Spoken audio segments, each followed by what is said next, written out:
இன்னைக்கு நம்ம பார்க்க போற சம்பவம் என்னன்னா, நம்ம எப்பவுமே பார்க்குற நார்மல் ஸ்விம்மிங் பூலை விட ரொம்பவே வித்தியாசமான ஆபத்தான ஸ்விம்மிங் பூலை பத்தி தான் இந்த வீடியோல பார்க்க போறோம். வீடியோக்குள்ள போறதுக்கு முன்னாடி நம்ம சேனலை சப்ஸ்கிரைப் பண்ணாதவங்க சப்ஸ்கிரைப் பண்ணிருங்க. அப்படியே உங்களுக்கு ஸ்விம்மிங் பூல்ல குளிக்க பிடிக்குமா இல்லையான்னு கமெண்ட்ல சொல்லுங்க. வாங்க வீடியோக்குள்ள போகலாம். Number 1, the pool of death. ஹவாயில இருக்கிற ஹவாய் தீவு கடற்கரையை ஒட்டி இருக்கிற நீர்த்தேக்கம் தான் இந்த பூல் ஆஃப் டெத்.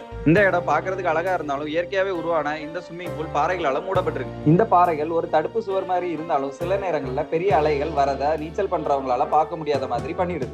இதனால வர பெரிய அலைகள்ல சிக்கி மோசமா அடிப்பட நிறைய வாய்ப்புகள் இருக்குது. அதோட கொஞ்சம் கவனமா இல்லைன்னா அலைகள் இழுத்துட்டு போறதுக்கும் வாய்ப்புகள் அதிகமா இருக்கு. Number 2, deep dive Dubai.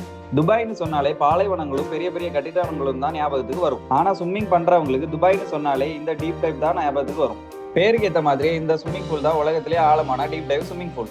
196 அடி ஆழம் இருக்கிற இந்த ஸ்விம்மிங் பூல் பாக்குறதுக்கு பயன்படுத்துற மாதிரி இருந்தாலுமே டீப் டைவ் பண்றவங்களுக்கு இது ஒரு சொர்க்கம் தான் சொல்லணும். இந்த மொத்த வடிவமும் சிப்பி வடிவத்துல இருக்கிற 1500 சதுர அடியில இருக்கிற பில்டிங் உள்ளாடி தான் கட்டியிருக்காங்க. ஸ்விம்மிங் பூலை நிரப்ப 1,40,00,000 லிட்டர் தண்ணி தேவைப்படுது.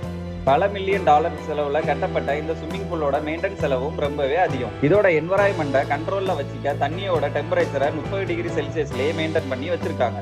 நம்பர் 3, மட் பூல். ஒரு சில மண் வகைகள் ஸ்கின் கேர் ப்ராடக்ட்ஸை உருவாக்க பயன்படுத்தப்படுது.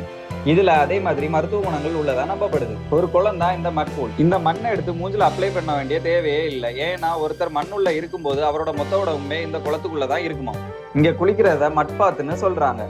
இந்த மட்பூல் எரிமலைகளால இயற்கையாவே உருவாக்கப்பட்டது. எரிமலையில இருந்து சூடான மக்மா வர மாதிரி எரிமலைக்கு அடியில இருந்து வர சேர் தான் இது. ஆனா இது எரிமலை குழம்பு அளவுக்கு சூடா இருக்காது. இதோட டெம்பரேச்சரை பொறுத்த வரைக்கும் 2 டிகிரி செல்சியஸ்ல இருந்து ஒரு சில மட்பூல்கள் 100 டிகிரி செல்சியஸ் வரைக்கும் இருக்குமா. பெரும்பாலும் அதோட ஆழம் 6 அடி வரைக்கும் தான் இருக்கும். இதுல குளிக்கிறது தோல் மற்றும் கை கால்களுக்கு ரொம்பவே நல்லதுன்னு சொல்றாங்க. நம்பர் 4, கிளிமாஞ்சாரோ. ஆப்பிரிக்காவின் உயரமான மலையான கிளிமாஞ்சாரோவை எந்திரன் படத்துல ஒரு சாங்காவே மென்ஷன் பண்ணிருப்பாங்க. அதே கிளிமாஞ்சாரோ மலையின் பெயரை தான் இந்த உலகின் உயரமான வாட்டர் ஸ்லைடுக்கும் வச்சிருக்காங்க. இதுல 164 அடி உயரத்துக்கான வாட்டருக்கான ஸ்லைடு ஒண்ணு இருக்கு. இந்த ஸ்லைட்ல சறுக்கும் போது ஒரு கட்டத்துல வேகம் 100 km/h இருக்குமா. இதுல ஸ்லைட் பண்ணும்போது கீழே போய் சேர வரைக்கும் மேல போய் சேர்ந்துடக்கூடாதுன்னு பிரேயர் பண்ற அளவுக்கு பயமா இருக்குமா. இருந்தும் வருடம் தோறும் ஆயிரக்கணக்கான மக்கள் இதுல சறுக்கி விளையாட வந்துட்டு தான் இருக்காங்க. Number 5, devil's pool. விக்டோரியா அருவியின் உச்சியில இயற்கையாவே உருவான ஒரு குட்டி ஸ்விம்மிங் பூல் தான் இந்த டெவில்ஸ் பூல். இந்த குட்டி ஸ்விம்மிங் பூல ஸ்பெஷல் ஆகிறதே இது இருக்கிற இடம் தான். 345 அடி உயரத்துல அருவியோட முனையில இந்த ஸ்விம்மிங் பூல் இருக்குது. இதோட ஆழம் 10 அடி வரைக்கும் இருக்குமா.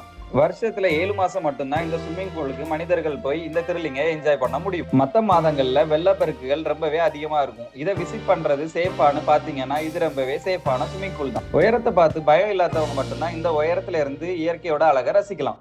Number 6, Crocosaurus Cove. இந்த ஸ்விம்மிங் பூலுக்கு நீங்க போனா முதலைங்க கூட சேர்ந்தே நீந்தலாம். அதுக்குன்னு முதலைங்க கூட சேர்ந்து நீங்க அதுக்கு மேல கையை போட்டுக்கலாம் நீந்த முடியாது. ரொம்பவே பசியோட இருக்கிற முதலைகள் இருக்கக்கூடிய ஸ்விம்மிங் பூல்ல மனிதர்களை கண்ணாடி கூண்டுக்குள்ள வச்சு இறக்கியும் விடுறாங்க. அப்புறமா அந்த முதலைகளுக்கு சாப்பாடும் போடுறாங்க. முதலைகள் அந்த ஃபுட்டை கூண்டுகிட்டேயே வச்சு சாப்பிடுது. இந்த த்ரில்லிங்கான அனுபவத்தை எக்ஸ்பீரியன்ஸ் பண்ண பலரும் இந்த ஸ்விம்மிங் பூலுக்கு வராங்க. வீடியோ பிடிச்சிருந்தா லைக் பண்ணுங்க. அப்படியே இந்த ஸ்விம்மிங் பூல்ல நீங்க எங்க போகணும்னு ஆசைப்படுறீங்கன்னு கமெண்ட்ல சொல்லுங்க. பை.